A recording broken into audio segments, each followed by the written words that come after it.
And that's where we'll pick it up next time. No! How's same time next week for everybody? Yeah, it's good for me. No, I've got band rehearsal on Mondays. Oh, okay. Tuesdays? Yeah, perfect. Nah, I can't do Tuesdays. Which days are fine? Wednesday? No, I got dinner with my family. Thursday? I don't think I can do next Thursday, no. Weekends are pretty good for me. No, Fridays I can't because I like to party. Must every session end like this? Every time we're done playing, it devolves into this cacophonous mess. You consider moving this whole chat into Discord, but then they don't even respond because they're all nervous about being the bad guy. Then, before you know it, it's been 2 months between games and nobody remembers cheddar cheese, the kobold merchant they've adopted. Guess you forgot it too. God forbid you end it on a cliffhanger. There must be a better way. Welcome to Mystic Arts, where I tell you that I can't play Thursdays anymore because that's upload day and I love replying to comments. My name is Daði, I'm a professional writer and director and I've been DMing for 10 years. I play a lot of D&D. I love it. Look at my living room, this is my life. And my players are of the same mind. We dedicate so much time to this hobby we love because it's a much needed escape from everything else. I'm currently running 2 long-term campaigns and I'm usually prepping, running, or winding down from a single standalone adventure at the same time. I play in another long-term campaign run by one of my players. So in a given week, I typically play about 3 games of D&D.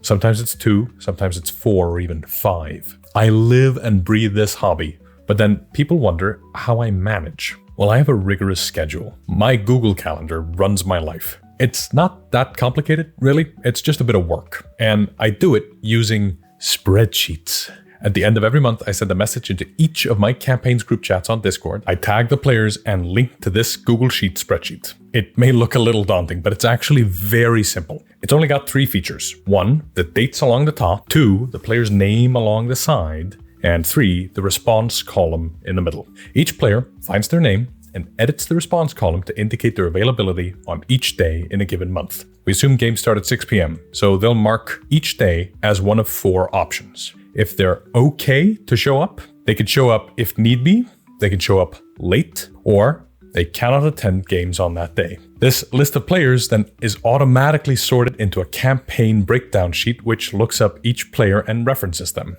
On the campaign breakdown sheet, I immediately get a pretty clear idea of which days work and which days don't. I highlight all possible days for every game we're playing in, and then whittle down the results to a spread that I'm happy with. Then I go back to Discord, tag my players in a scheduling chat, and tell them when the game sessions are going to be. I also go into Google Calendar and book all the sessions there, and then invite my players so that each session appears on their calendar. I created these calendar rooms so I can just mark sessions as Kingmaker or Odyssey, and it'll send invites to the appropriate players. Again, it's a bit of work, but it's not that complex. I included a link in the description to a copy of this spreadsheet so you can duplicate it into your own Google Drive and use it with your players. My version of the spreadsheet has locked each of the columns to my players' email so they can't accidentally edit the wrong column. This copy won't do that, but it's probably not necessary if you only have a handful of players. But with the size of our playgroup, I felt it was a necessary bit of security. On the day of each session, one of the players in my group posts a message around noon reminding everyone of the game that evening. Usually with a fun quote or question indicating what they think the session is going to be about. Tonight, at Kingmakers, we finally fight the Screaming Mass, unless cheddar cheese takes us on another side quest. You'll notice I schedule the whole month in one go, instead of one session at a time. I've experimented a lot with this, but I found this method right here to be the best. And there's a simple reason for it. People make plans on 2 timescales. Long-term, meaning some months in advance, and short-term, meaning within like 10 days. By sending the schedule out in the last week of the month, I managed to bypass most short-term plans and immediately insert our game night into our collective long-term plans. This way, game sessions already take up space in my players' calendars. Basically, if I send a new schedule after each game, I'm competing with all the short-term plans they've already made for next week. But if I send it out at the end of a month, most people haven't made plans for next month. Think about it. Your time-specific plans or events for next month are probably countable on one hand. This way, I can also tell my players very clearly that my goal is X number of sessions per month. They'll know what to expect, and when I schedule, I try to stick to that goal. I'll say that for Kingmaker, my main game, I aim for about 4 sessions a month. My players understand if 2 people go abroad next month and suddenly I only have 2 weeks of available days, I'm going to book 4 sessions in those 2 weeks. That way, we average 4 sessions a month. For my standalone adventures, I might set my goal differently. I might say my goal is a session or 2 a month. My players will know to expect a more sporadic booking. Or maybe I'll say that while Magnus is on his holiday, we'll want to play an entire adventure since we can't play our main game. So expect 2 sessions a week in that adventure for the entire month. That way, we'll do 8 sessions in 1 month, and when he's back, we'll resume our regularly scheduled programming. Usually my players fill up the sheet in their own time over the course of a day or 2. On day 3, I'll tag unresponsive players in the group chat, letting them know everyone is waiting for them. Yeah, I'll call them out in a big group chat, why not? If everyone's expecting you, the DM, to do the scheduling, then everyone's also expecting you to be a little bit of a dictator, just like you are around the table. So when it's scheduling time, I turn into a tyrant. I expect players to turn in their schedules, and if they don't do it in a timely manner, I end up finding my ideal dates and calling them on their phone or interrogating them at our next hangout, asking them directly, do these dates work? My players all make fun of me for it, but they also understand that everyone can end up being the tardy person eventually. My players understand that when they're the ones waiting, they want me to be pushy on the late crew. So they'll understand why I'm pushy when they're the ones who are being late. They know that a little bit of tyranny gets us playing at our ideal pace. If you already have your hands full with being the DM and you cannot imagine this burden, then send this video to your most eager player and deputize them as the schedule czar. It'll be their job to make sure D&D happens. They'll keep up the schedule, communicate with players, and do this work for you. If you just got this video sent to you by your DM, I'm sorry. Just make sure to back up your schedule czar if they get into hot water with the players because they're always hounding them. When I opened this big spreadsheet earlier, you might have noticed I had like 12 active players in it. You might have then thought I run a campaign for 12 players at the same time, but I don't. Those are all the players in our playgroup who are playing in an adventure at the moment. Because another secret to playing this many times a week is that you don't have to play with the same 5 players in every game. Every player is different. Their desires and needs are different. Maybe some of your players don't want to play more than once a week. Maybe some are only available a few days a week. Maybe some of them have counter-moving shifts or night jobs or whatever. That's life. But you want to play all the time. Well, you can schedule multiple games with multiple player groups. My current selection of 12 players is playing in a mixture of 5 games. Some are in everything because they're just as addicted as I am. Others are only in one of those games because that's the relationship they have with the hobby at the pace they like,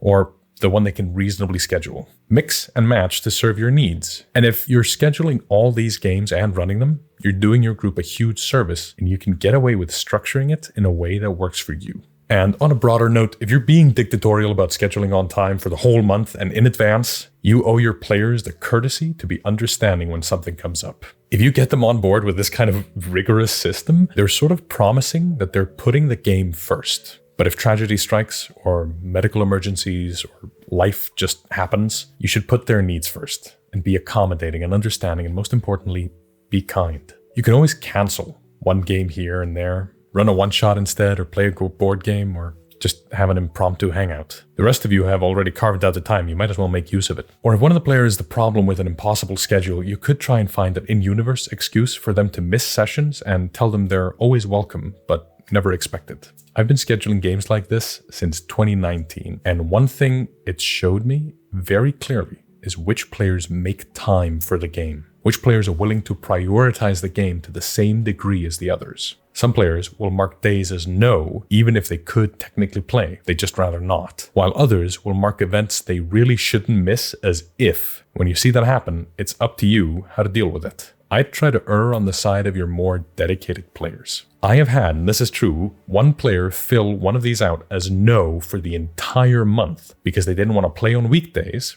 since they'd have work in the morning, but they didn't want to play on weekends since that was their time off. I don't play with that person anymore. I've had players mark only 3 ideal dates for the whole month as okay and everything else as no, even if nobody could make their 3 ideal dates, and they wouldn't budge. I don't play with that person anymore either. I've had other players mark their first day back in the country as if, because even if they're jet lagged, they'd want to play. I'll run sessions for those players until I die.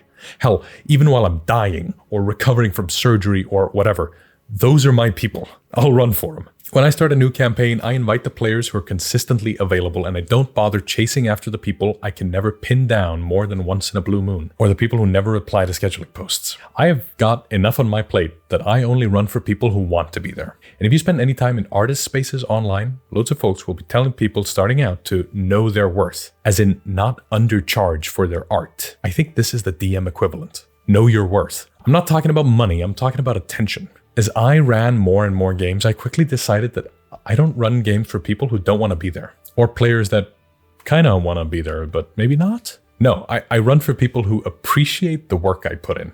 And now that I know I can run for a full table of people who will put our D&D games as their top priority every month, why would I choose to run for players who will consistently put my games into the middle of their priority list? Why? As a DM, you have the power to curate your players, to require a certain amount of investment from them to keep you interested. Don't settle for less than your worth, because good players make more good players. They create positive feedback loops when we're all excited to be playing together and we make time for our hobby, we elevate each other. And as a result, we elevate the whole game. At this point, my group of players are my family. We spend our holidays together, we walk into each other's apartments like we're on Friends. We decided to care about one another. We decided to love one another. That, right there, is the power of this hobby. It's a good note to end on. Musically, brings the whole point forward. Honestly, I should use this kind of music all the time. I like the vibe. What you've just heard are songs written by Michael Gelfi. AB and I are huge fans. He's an award-winning composer and one of the brains behind Opus, a soundscape and music web app available on dScryb.com, which is the sponsor of today's video. It's kind of amazing. You can layer tracks and play sound effects, and they even tell me it links into VTTs and stuff. I look forward to playing around and seeing what kind of awesome soundscapes I can craft for my table. There's over 6,500 music, sound effect, and ambience tracks on Opus, and if you want to try out for free, you can use the promo code MysticArts for 30-day free trial on any plan they offer. There is also a referral link in the description. Go check it out. And that's where we'll pick it up next time. Thanks so much for watching this video. This channel is run by me and my girlfriend, and if you want to support us in our efforts of running this channel, consider becoming a channel member or a patron. If you become a Mystic Adept tier patron, you'll get access to my Firearm Rules PDF that I use in my industrial era Atroxian Republic game. And if you're feeling especially generous, you might like the video, comment, share, or subscribe, and hit the bell to be notified when we release new videos. Until next time, keep studying the mystic arts.